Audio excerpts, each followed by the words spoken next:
Vous connaissez sans doute la basilique du Sacré-Cœur de Rouen? Oui. À l'ouest de la ville, elle a été vandalisée, elle a subi d'importants dégâts, notamment au niveau de l'autel et du chœur. Une statue a été cassée, des vases sacrés ont été volés.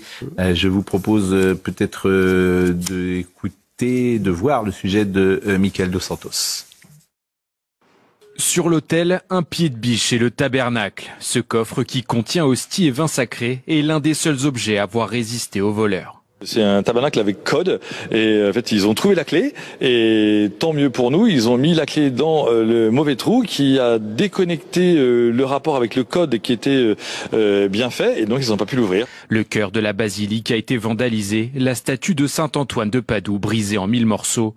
Les dommages sont estimés à plusieurs milliers d'euros. Les vases sacrés ont été volés, donc les calices, les ciboires, y compris ceux qui ne servaient que occasionnellement pour les très grandes fêtes et qu'on ne sortait de leur boîte que pour les solennités. Le curé de la paroisse a pu compter sur la solidarité des Rouennais. Les antiquaires de la région restent en état d'alerte en cas de revente des objets volés. Plusieurs fidèles se sont eux mobilisés pour protéger la basilique. Une protection de l'église par des paroissiens qui ont décidé de venir dormir dans l'église et qui sont relayés 3, 4, 5 pères de famille de 3 heures en 3 heures entre le début de la nuit et la fin de la nuit. Cette profanation a choqué les habitants de la ville normande. C'est une atteinte à notre chrétienté et même si je ne le suis pas, on se doit de le protéger. Le patrimoine des églises, c'est notre patrimoine occidental, c'est notre patrimoine religieux. Ça représente la France, ça fait partie de nous. C'est un véritable sacrilège et un blasphème. Pour l'heure, rien n'indique qu'il s'agisse d'un acte antichrétien. Le diocèse de Rouen a porté plainte, une enquête a été ouverte.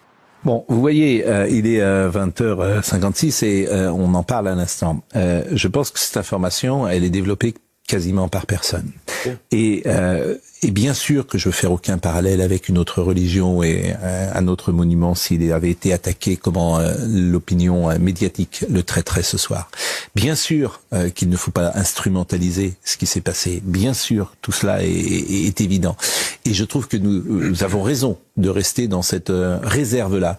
Mais je sais aussi que si un bâtiment d'une autre religion avait été vandalisé, je sais combien dans cet espace médiatique ce serait utilisé ce soir.